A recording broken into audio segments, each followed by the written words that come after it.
Hello, everyone, and welcome to yet another episode of A Recipe for Adventure. I'm your host, Freebie Wits, and with me, as usual, is my dear friend Sai. Sai, please say hello. Hello, everyone. How are you doing today? My God, saying please really does work. Yeah, and I thought you said you would not do it anymore. I lied, clearly. Mm. Oh, well, anyways, we're back here, and I have a question for you, Sai. What is your favorite homebrew house rule gimmick thingy that you've introduced as a DM? Favorite homebrew? Homebrew house rule, basically something that wasn't part of vanilla core D&D. You've added it and you loved it. Doesn't have to be something that you've kept going forever. It could have been a one-off, but I I'm asking mean, for your it's favorite. generic. Yeah, I mean, it's generic, but I do have a favorite. Oh, please tell me. Um, it's the whole crit success, crit fail ruling on like skill checks. Explain. Well, by core fifth edition, Yeah. critical hits are really only applied to attacks. And Oh, critical fails aren't even a thing in right. fifth edition. Right. That's of course. So by introducing the concept of like something bad happens if you critical fail, Hmm. I think does actually help spice up combat just that little bit. Usually in the form of like a retaliatory attack or losing one of your attacks in if you had extras to do. Mm-mm-mm. And I think that spices up combat just that little bit extra. And of course, like enemies Yeah, can fall victim to this as well, which makes it more yeah, fair. yeah. Like in a recent battle that you participated in, Hmm. um, the finale to one of the battles was literally the boss targeting the poor bard and Mm-mm-mm. then proceeding to crit fail a potential killing blow, allowing him to retaliate and get a killing blow on them. That was magnificent, by the way. I love that. That is so dramatic, right? Right. That said, I feel like that's a house rule that everyone kind of does, or at least it's so common that I don't know. I guess it's like one of those unspoken rules that people just do, even though they know it's not core, or at the same time, it's so common that people actually think it's core. It's in that weird gray area. I feel. But as I said, it is generic, but it is my favorite. Okay, fair. I did not ask for the most unique. I asked for your favorite, and I did get that answer. So thank you. I will share my favorite one with you, and I don't think you'll be surprised by it. Um, it's something I developed slash stole for mass combat. Basically, giant armies clashing against each other.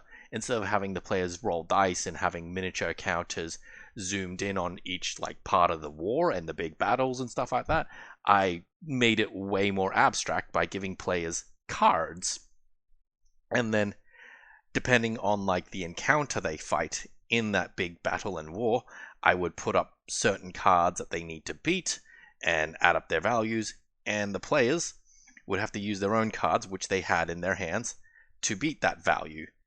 And so there was a random chance that they'd fight something high or low, but they had some control over how they went into it.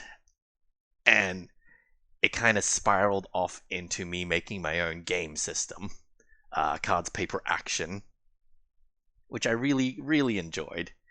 And like, how many years ago was that when I first tried that? Sai, do you remember? Oh, it's a long time ago now. Because it was like, it was just a half-assed idea for me to, like I On said, the other hand, I'm yeah. still sad that there is like there's very little like proper rulings for like large scale battles. I want proper rules for something like that. I'm pretty sure they did do that in 3.5, and I know I keep referencing 3.5, but I swear I remember there was an Maybe entire. book based on it. It was, for all I know, it could have been called the Big Book of Battle, for all I know. But I just remember there was a prestige class in it called the Legendary Leader, which is all about like it was based off the leadership feat and giving all your followers like the fearless feature as long as the leader was around. Yeah, if that's a thing, I just must have missed it entirely. It was what I mean. 3.5 had a billion source books, right? Like, Yeah. if you had an idea for something, you could probably look hard enough and find a source book for it. A feat, a subclass, well, prestige class, I should say, spell. These third-party source books had it all.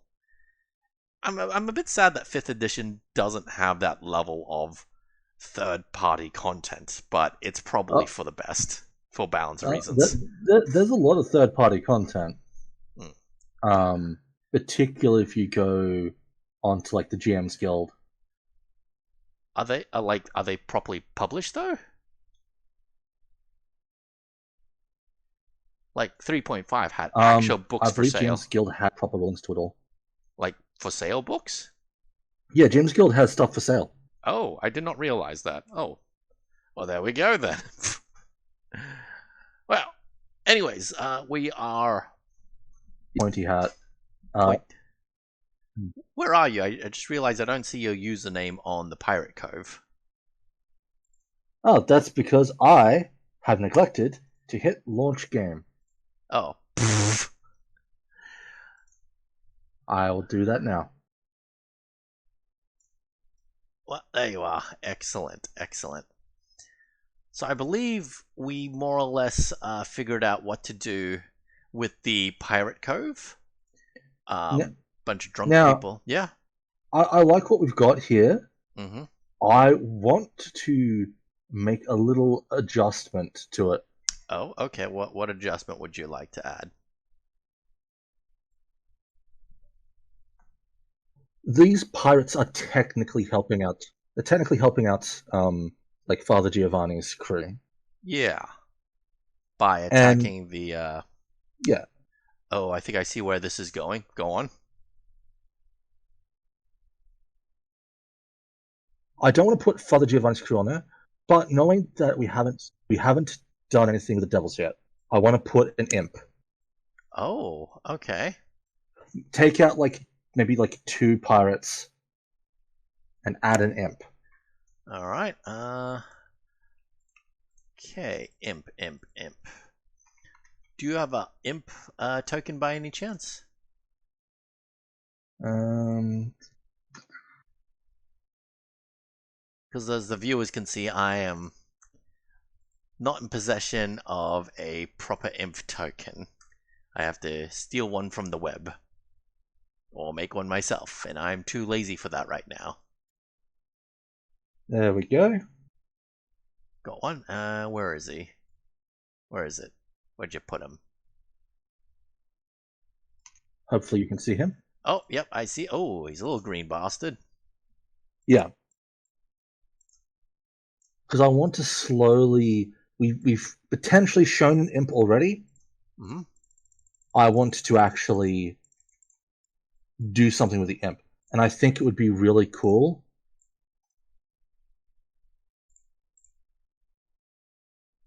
It'd be really cool if... I think they can do it. Have the imp take the place. Yeah, so they could turn into a raven. Yeah. What if it could turn into a parrot? I love it. I love it. And so it's the parrot on Captain Porthwell's shoulder. Yes. So it could say something like, "Oh, it's the meddlers again." And the players will be like, "Hang on, what do you mean again?" Croc, I've never seen you in my life. Okay. What'd you say? This starts the whole like devil thing a bit more firmly. Yeah. So okay. Ropes hanging down. So for number 3, third part of this encounter, there is a parrot on the pirate captain's shoulder. I'm just gonna, in brackets, Captain Shoot, what name did we give him? Porthwell, there we go. Porthwell. And upon seeing the players, it will say, Squawk! It's those meddlers. I warned you about, matey. Squawk, it's those meddlers I warned you about, matey. I love the fact that the imp's a pirate too. He goes full into it. Oh yeah, no, like I imagine like he's a complete land dweller, but he just likes he likes getting into character. He's a what do you call it? A perfectionist. Yeah. What's Nicolas Cage again? Like there's a specific word or phrase for it. Hmm. Savant? No, I mean he is, but that's not exactly. Ah, dang it! I can't think of it. Character actor, I think it is called, but I'm not. It doesn't sound right to me. Either Yeah. way, we have a parrot, and it's an Yep. imp. Yeah. Make sure to actually type that in. You just say it's an imp parrot at the moment, so just add the fact that the parrot is an imp. Parrot. All right, we'll probably swap it out for an actual parrot-looking thing later. Yeah. Well, note that if the party somehow managed to kill the imp from before, the Yeah. parrot's not there. Oh, you know what? I like that. Because we did say that they could potentially defeat the imp in the first encounter. It wasn't even a parrot before; it was something else, wasn't it? It was like a spider, I think, the first time. Here we go, spider. Okay, VIA. All right. If the players kill the spider in VI.A,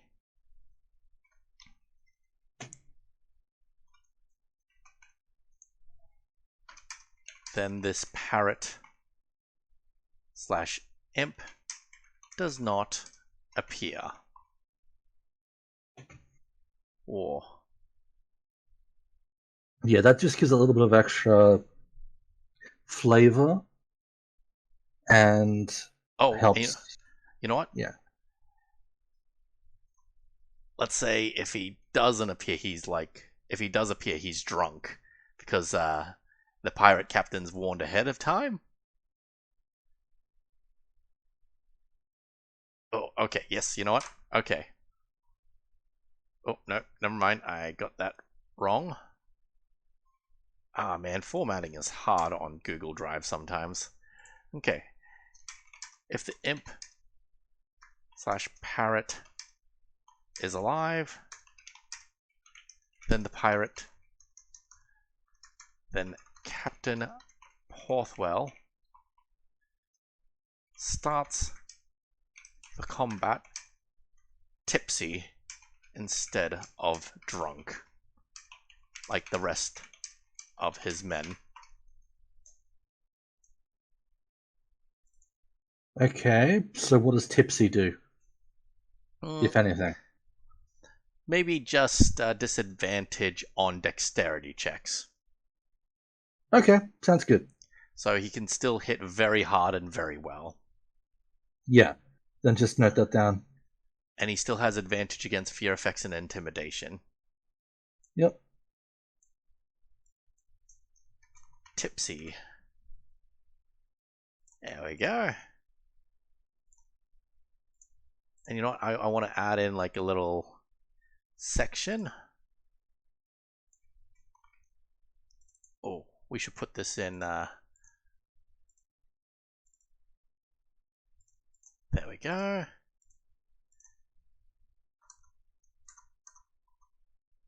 Insert table to the left.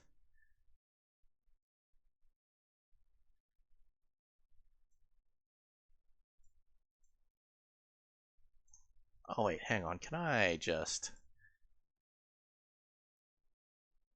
Oh, that's annoying. Hang on, is there a way I can change this table's formatting so it can just float on the side instead of... Nah, it doesn't look like there's a... Oh, wait, hang on. There we go. That's what I want to see. Kind of.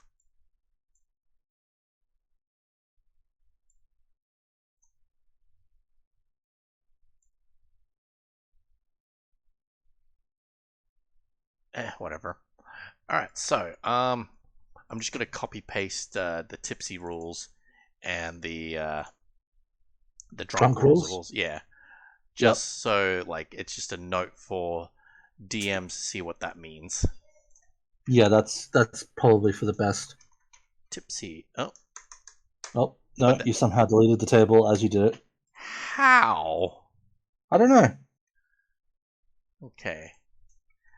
Tipsy.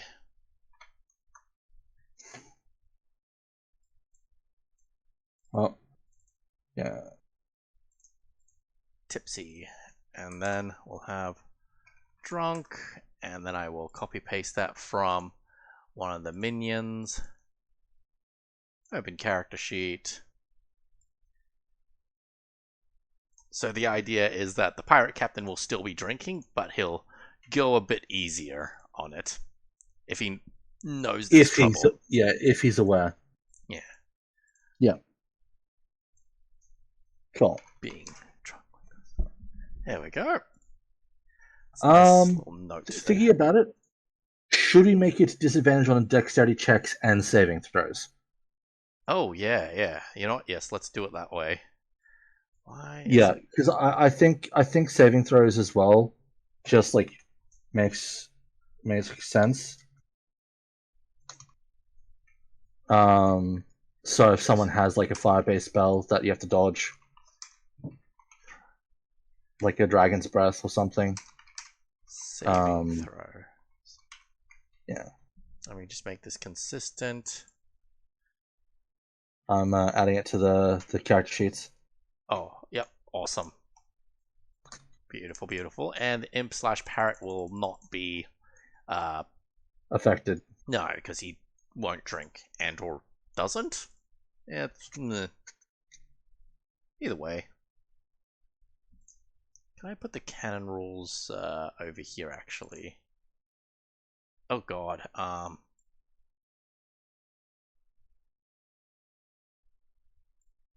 That's a bit better. Uh-oh. Not by much. Hang on, let me see if I can't fix this. Oh god. Alright, I'm gonna control Z a lot of things. Hang on. It's not perfect, but it'll stay on the right hand side for now. Yeah. Okay. It'll do for now. Alright, disadvantage on dexterity checks and saving throws. Yep. No, I think this helps like flesh out this fight just a little bit better. And everything's good. So I think I'm happy with this. It's like we've got a couple of guys on the ship. Someone off. You approach potentially from like the water, maybe from on land. Either way, this will be a pretty nice fight. Captain Portwell's a bit dangerous, but he is nerfed somewhat, regardless of whether he's aware of you or not. The imp can be dangerous, but it's also fairly easy to make the imp explode. It's got 10 hit points. Yeah. Imps are little gremlins that can deal massive damage if you let them. Because they've got poison tails. But if you hit an imp, it's pretty easy to make him explode. Oh yes, very much so. Alright, do you want to move on to Pirates at Sea or the Pirateless Cove? I think we go Pirateless Cove first. Pirateless Cove. Because the idea is you're trying to track down the pirates, you find the cove, you investigate, the quote-unquote random encounter occurs here, and after investigating post-fight, you discover that the pirates are out at sea at the moment. Because we wanted to have an extra fight, because you were unable to win the fight against the Swagan. So do we want to like we would actually roll a dice to have them have a random encounter and then this afterwards or something like right? Well, I mean, I think the idea is we might roll for the random encounter here, Mm-hmm. but random encounter, but we use this locale for Ah, like what they find here instead of the pirates. I see. I understand now. What do we want the players to fight here then? Like some sort of sea creature or? Well, that could be a bit fun. So, do we want to actually work out some like a quick little list of potential random encounters here? Oh yeah, Do we want to potentially just use the random encounters we already kind of built Yeah, for like sailing? where is that? Where did we put that? Where did we put that? It's not in Random quest. encounters. What? Yeah, we have a we in if we go back to the campaign Oh recipe for yes, adventure folder, I we see have a the random Excel encounters sheet. table. Mm, mm, Yeah, mm. so we got like the coastal encounters. Do we want to make a new random encounter for like this section? Yes. Okay. What do we call it? Deep, like ocean encounters. Um, Ocean encounters. Maybe like cove and tunnel. Oh, Coven Tunnel encounters. I like that. Well, what we could do is we can make this a new sheet because we've got coastal encounters. So what I'm going to do is I'm going to duplicate the sheet Yep, yep, yep. and move over to the new sheet while I hopefully rename it. Still calling it Coven? Co- uh, Cove and tunnel Oh, Cove. and encounters. And then you just go over to the new sheet and just rename stuff. Okay. And we won't need the vehicle check stuff. No. Do we still want them to roll if it's a good or bad or nothing kind of encounter? Um, I would potentially say have those rules here, but this like in this situation, you automatically roll on the bad table. Hmm. Oh, what if it's a survival check though? Because they're trying to find the Oh, pirate actually, ship. yeah, no, survival check is good. Yeah, Okay, survival DC 10 check. On a success, they roll the below table at advantage. Yes. and we can adjust the below table as well if we need to. So maybe we don't have three different tables. We just have the one table, like you said, and then they can choose which of the two encounters. So like one of the encounters might say, you find the pirate cove or something like that, or the pirates themselves, for example. So the player's Hmm. going to go, oh yeah, the survival check was so good, we found the pirate ship on our first go, essentially. That's my thought here. Yeah, no, that could be potentially cool. Okay, so Control X, Control V. Okay, hang on. Let me just clear all the lines out. All right, no lines. Yep. Ugh, I'm burping. Sorry. Okay, and then all lines. There we go. And I'm just gonna quickly. Yep, it works the way I was hoping it works. All right, so delete that. So let's just say 8 is the one they want. Yep. Players. Okay. The pirate ship is found in the cove. Is found at sea. The pirate cove is found. Reroll with 1d6 to see what's in the cove.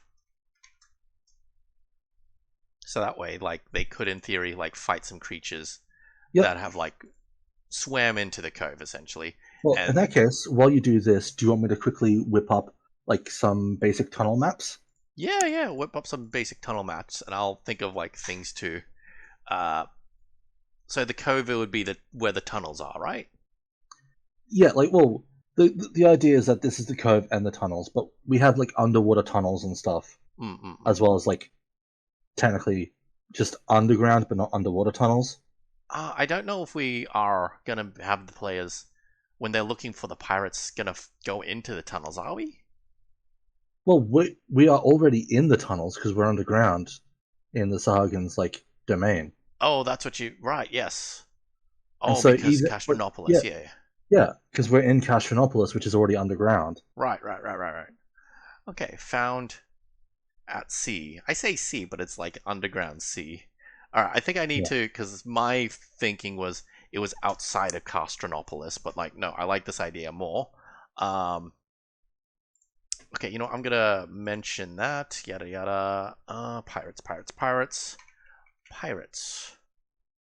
Okay, we'll get enchanting word for foreign. Yada yada. No killing. Defeated. Orcas within the tunnels. Tunnels.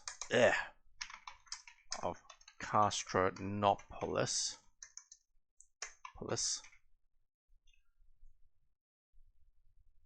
I think I have to mention Castronopolis is wide enough to have like a sea in it, basically.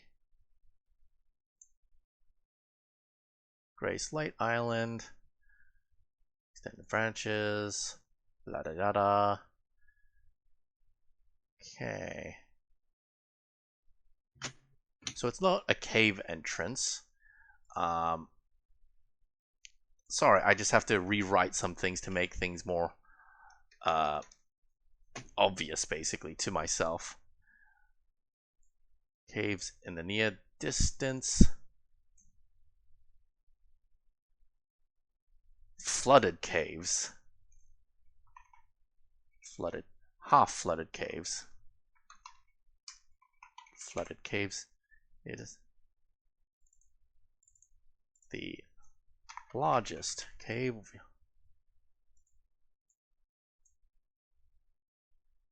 hidden under the water behind rocks and mouth of the cave. Alright, there we go. Yeah, I think I just misunderstood what Castronopolis looked like. So the roll of one will be nothing happens. Nothing is found, I should say. So that's number one. What creatures can we find in Castronopolis? Would you say? So, like with like in Castronopolis, we are probably going to have to deal with maybe a couple of just like Sargon. Mm-hmm. Like I think like maybe like four Sargon who are just unhappy about our presence is like a good just first encounter, right? Okay. So Hagen thugs who are hell bent on getting rid of landwalkers. Mm-hmm. Okay, what else? What else? What else? So, um, it could also be good to have like maybe we want to do another like troll down here, but I think we could start thinking like there's underwater sections, right? Yeah. Mm-hmm. So we could potentially have like a water-based creature, Mm-mm. like a giant octopus or something. Yeah, yeah, yeah. Oh, I'm gonna put in a friendly encounter. Swim fisherman who is wary of the party, but can be convinced to trade their wares, which is, you know, fish. Mm-hmm.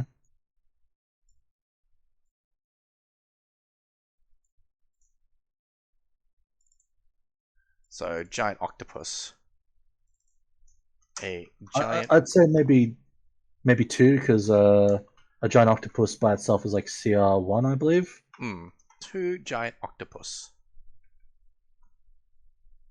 A what are sharks again? They're like 0.5 or something. There's like several kinds of sharks. Depends on which one we want to use. What was Mr. Bitey without being a I think spellcaster? Mr. Bitey was like a reef shark, which is like the weakest shark, which was like I think CR one half. Okay, in that case, a pack of 6 reef sharks. I think that would be reasonably challenging, but like not exactly insurmountable. Mm-hmm.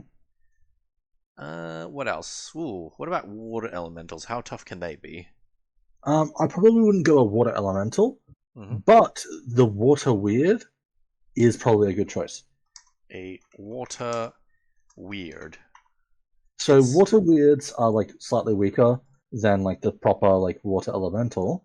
They're spelled with WYRD, right? Um, I believe it's spelt with WIRD. Give me a second. Do I have a water weird token? Spells. No, I don't have a water weird token itself, unfortunately, but I believe it's spelt something along the lines of W. I think it's spelt just like the word weird. I'm fairly Really? sure. Let's see if they have something like that. Because like Oh, it is. It is. You're correct. It is just spelt literally like the word. yeah, Do you have a water weird? Because there is a premium version as well. I do not have a water weird token off the like top of my head or like access to, but yeah, no, I think water weird works really well because they've also got that fun gimmick that they can't leave the water or they die. Mm-mm-mm. But they're like CR3, which is appropriate for like fighting the party, but it can't leave the water. Likewise, if the party gets into the water weird's basically invisible, so it almost becomes more like a puzzle on how to deal with it. I like that. It's like I have to draw it out later.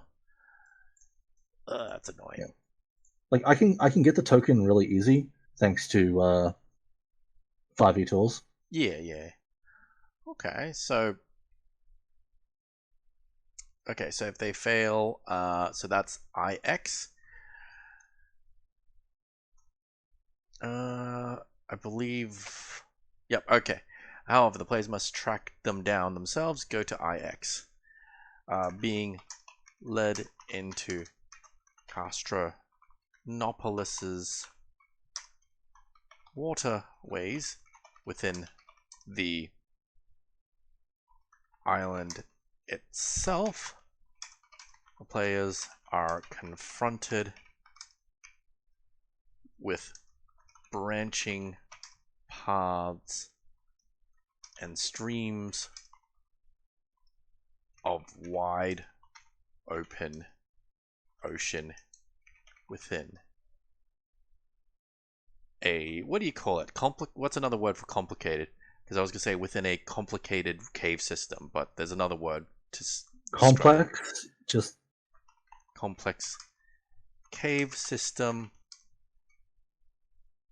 that substitutes sunlight for an eerie, for an oddly comforting glow of its oddly bright coral. So the coral's the thing that's giving everything a light. cool. I'll use the rainbow coral in any of the water patches. That's pretty much the reason why I did it this way, yeah. I mean, I was already kind of planning to potentially do it anyway. Yeah. Uh, Alright, Cove and Tunnel Encounters. Roll on the Cove and Tunnel Encounters table. Okay. Yeah, put a little star thingy. If the pirates are removed as a threat, the players instead roll a 1d6 from then on. There we go.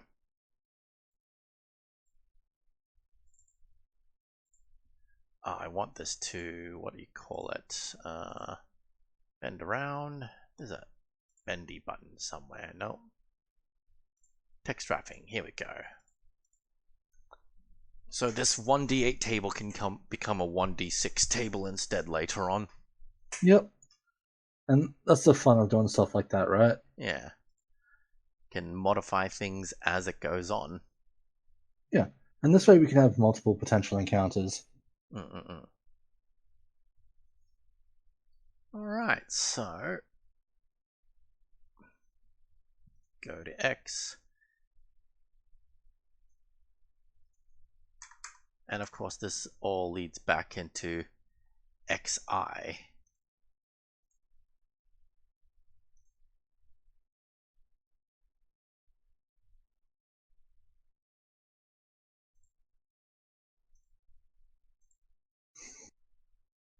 Alright. So I'm just going to go and place some coral in places. Go to XI. Wait, no. After this, go to XI. I'm just going to put a note here. Loot. Actually, yeah. So after the players defeat that, they go to XI.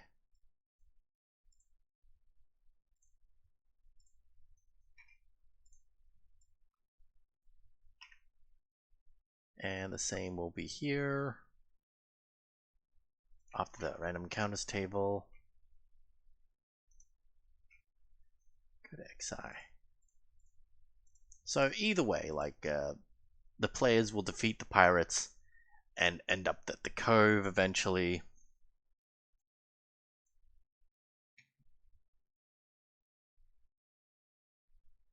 Wait, no, hang on. After defeating the pirates on their ship and cove, go to XI. There we go.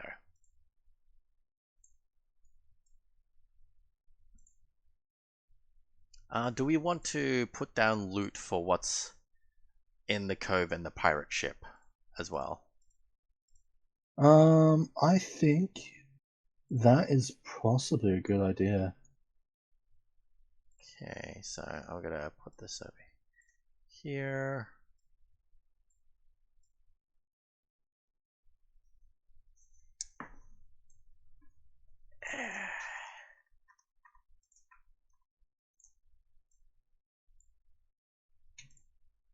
Table options, put you to the right. Loot found in the pirate cove. Loot so it's a pirate ship. Do we want to actually do like a treasure hoard? Maybe not at the pirate ship specifically. Maybe part of one, and then like most of it will be in the cove itself. Yeah. I will also put down. Yeah. Or we do the most standard thing. Standard? We do the most pirate thing ever. Oh. And the loot is a map. Oh, I like that even more. You know what? Okay, so first of all, pirate ship, 4 times cannons, pirate cove. We already mentioned the cannonballs, I believe. Yeah. Cannonballs.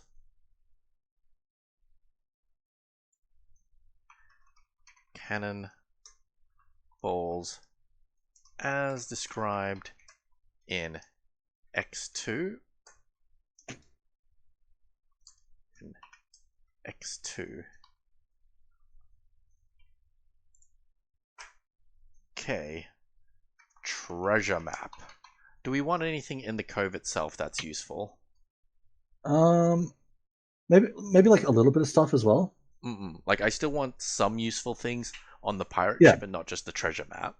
Yeah, no, I think the idea is that like like a portion of their treasure might be in the treasure map. Mm-hmm. Well, in the treasure map location. Some of their stuff is still on the ship, maybe like 100 coins worth of stuff, and like maybe a piece of art or two. And the cove has like supplies, some extra little bits of booty here and there, Okay, so 100 GP in various various coins. coins. Let's say another 100 GP worth of gems and jewelry, Mm-hmm. and then 2 art pieces, one of which is worthless, and the other worth, let's say, 50 GP.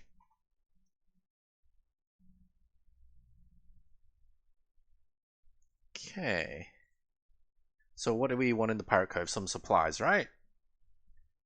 Yeah. Let's just say 12 days worth of food. Actually, no. 24 days worth of food. Some of which, most of which are dried fish, but some of it are things that can only be found on land, such as cheese. Just to get into the idea, it's like, hang on, these guys are getting support outside. Ooh, what other things can we give to them to indicate they're getting support from the outside? What would be good? I mean, like weapons is obviously a big one. Mm-mm.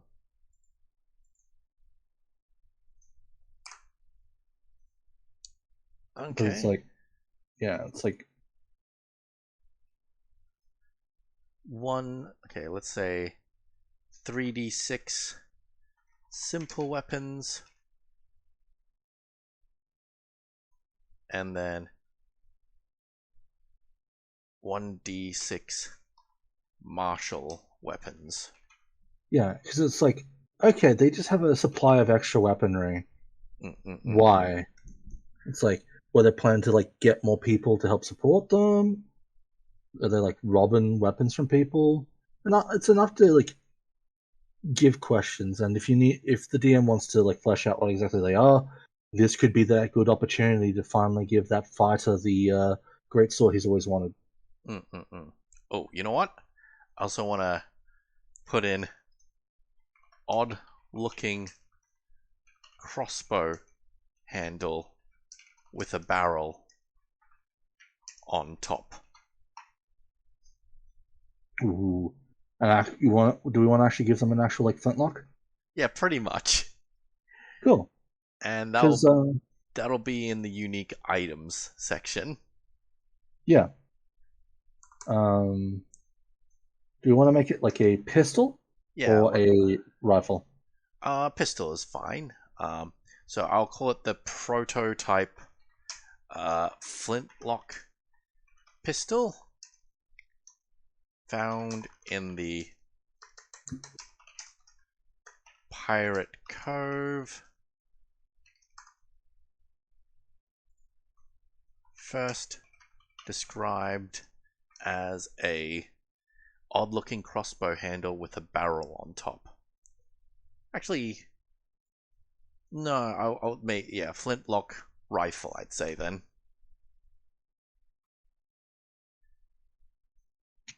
Is not magical and thus isn't affected by the identify spell.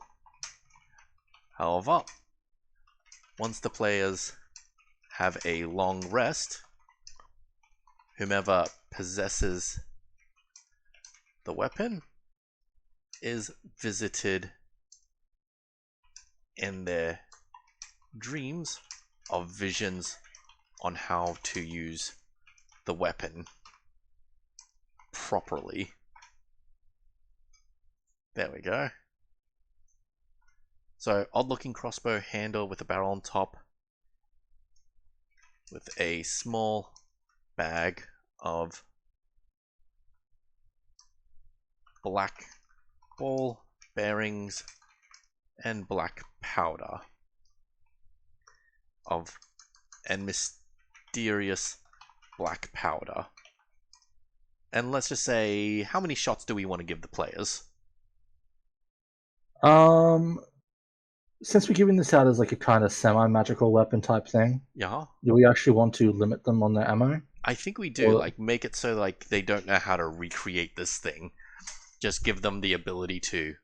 Well, I mean, if anyone can recreate it, wouldn't it be Al? Oh, that's a good point. Yeah, so Al can probably do it. So like, what do we do with Al exactly? How many bullets do we start off then with? Let's say 10?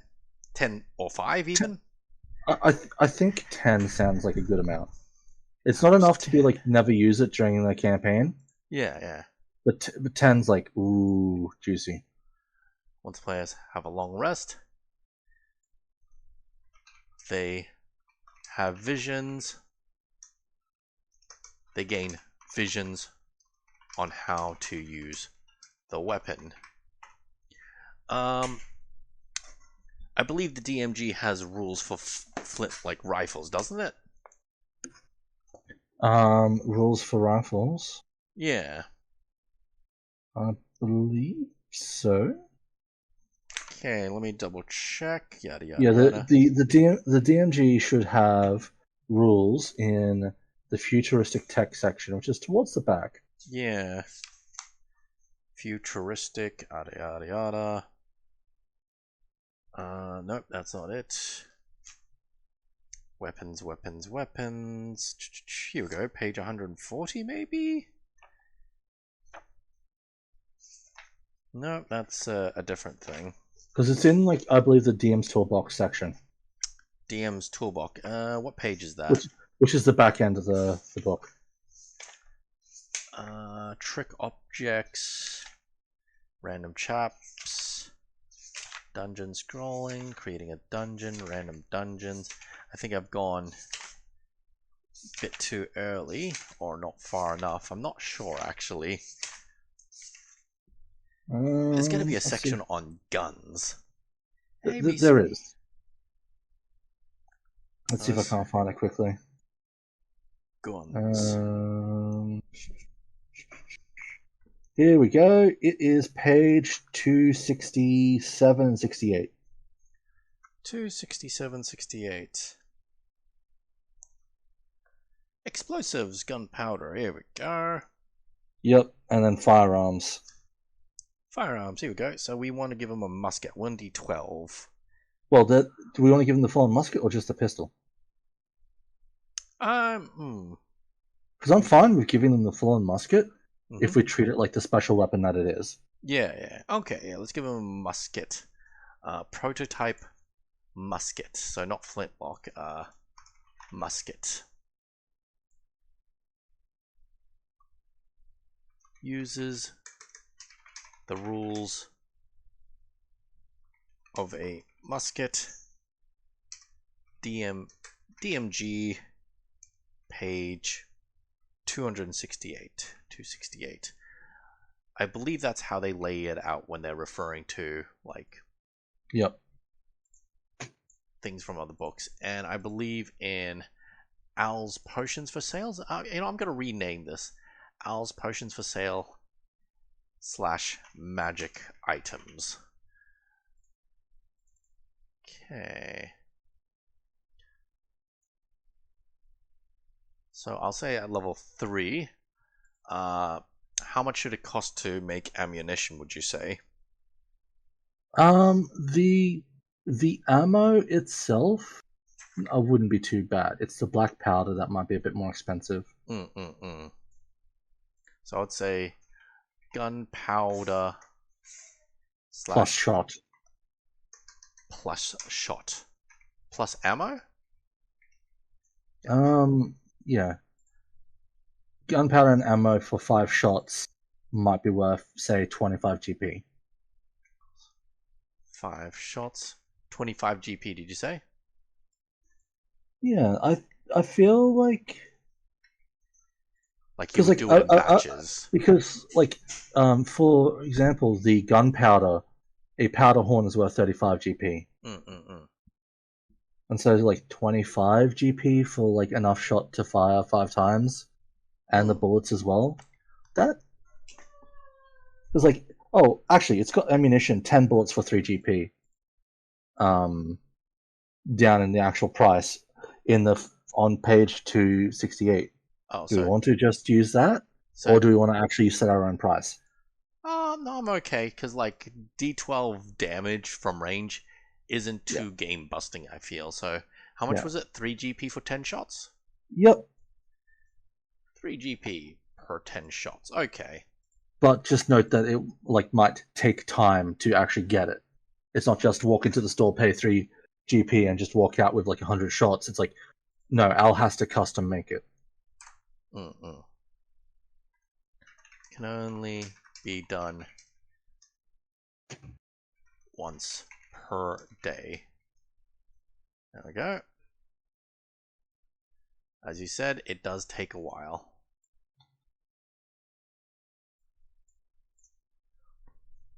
Because we don't want. I mean, it is pretty powerful, but we don't want to limit it too much. And I feel like 10 shots per day that they can see Al is actually still pretty good. So it's like they can probably still spam it on some levels, I think. Okay. So 260. I'm just going to double check what the loading rule does. Is that a crossbow thing, actually? It is basically, it means you can only make one attack with the weapon per like attack action. Mm. So if you have multi-attack, you can still only attack with it once, unless you pick up the feat gunner. I like how it's literally just called Gunner. Yeah. So what? I'm just double checking, like for comparison, what's the range of longbows? Okay, page It's 146. like 120, 600. Longbows have crazy good range. Yeah, 150 to 600. Huh. Yeah. Besides damage, there's not much reason to use the musket because its range is 40 to 120. I mean, compared to the longbow, which is a D8. I guess. And it is considered a heavy weapon. What does heavy do? I can never remember. Small creatures have a disadvantage. Oh, okay. Yeah. So the Well, because of the sheer size. the muskets are very. I didn't want to do this because like I did want the musket to feel special, but right now it just feels like a short range longbow that does more damage, so it doesn't feel as special. What if we call it the Infernal Musket? Prototype Infernal Forge Musket.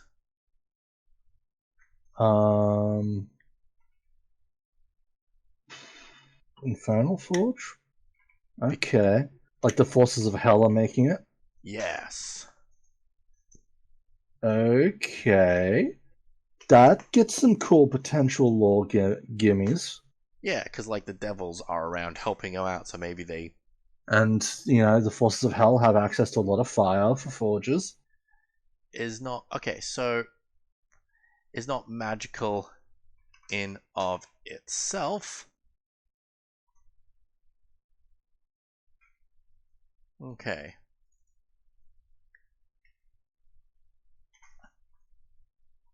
Okay, so it's not affected by the identifier. However, players with detect magic will see it was crafted by magically infernal means. These weapons gain visions and thus efficiency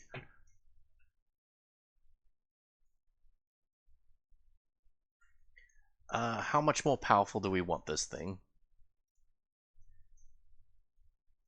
Um, I don't know if we want to make it more strong, but if memory serves, there technically was a special type of where is it? Here. Baldur's Gate: Descent to Avernus had Yeah. a special type of magical weapon, Yeah. referred to as the Hellfire weapon. Oh. I know what this whole mastery stuff is. That's weird. What is mastery? Oh, that's from 2024. So the Hellfire weapons are specially made in Hell, Hmm. and they are considered magical for the purposes of overcoming like magical effects. However, what it actually does as a magical weapon is pretty simple. So, but what it says is this weapon is fashioned from infernal iron and traced with veins of hellfire that shed dim light in a 5 foot radius, which thematically is really cool. But Mm. also, any humanoid killed by an attack made with this weapon has its soul funneled into the river Styx, where it's reborn instantly as a Lemur devil. And Oh. that's all it does as a magical weapon. I don't want to give this thing an actual magical effect. I essentially just want to make it a masterwork musket, Well, essentially. what if, as part of it, because like it's made by Hell, right? And the angel's teaching people how to use it. Yeah. It gets purified, and all it has is the glow and the ability to be treated as magical for the purposes of overcoming resistances. Because Oh. devils resist non-magical attacks of bludgeoning, piercing, and slashing. Okay, so upon waking up, the musket now gives a glow whose origins are celestial. Okay. And just say that this weapon is magical for the purposes of ignoring resistance Okay. and immunities to Otherwise non-magical weapons. uses the rules of a musket. Okay. Yeah. This weapon ignores immunities. Wait, how did you word it?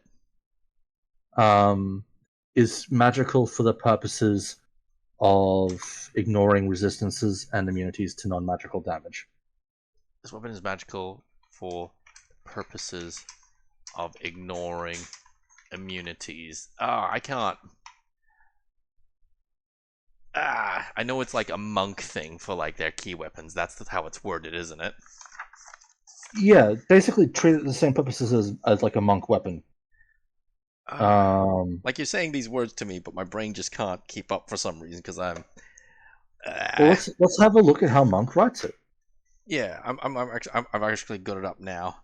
Uh, okay, magical for the purposes of overcoming resistance and immunity, immunity to non-magical attacks and damage. There we go. There we go, because that gives the musket a purpose. It's possible that if they eventually get like a magical longbow, they might want to swap back if the Mm-hmm. longbow does something cool. But for the time being, the musket has a purpose beyond just slightly more damage. Okay, we'll just call it the prototype forged musket then. Um. Hmm. Okay, I like it. I think that's it for tonight's episode as well. Now that I look at the time, Okay. time does move fast. All right, everybody, thank you for watching. My name has been Freebie Wits, and don't forget to comment, like, and subscribe. Bye bye. Ciao.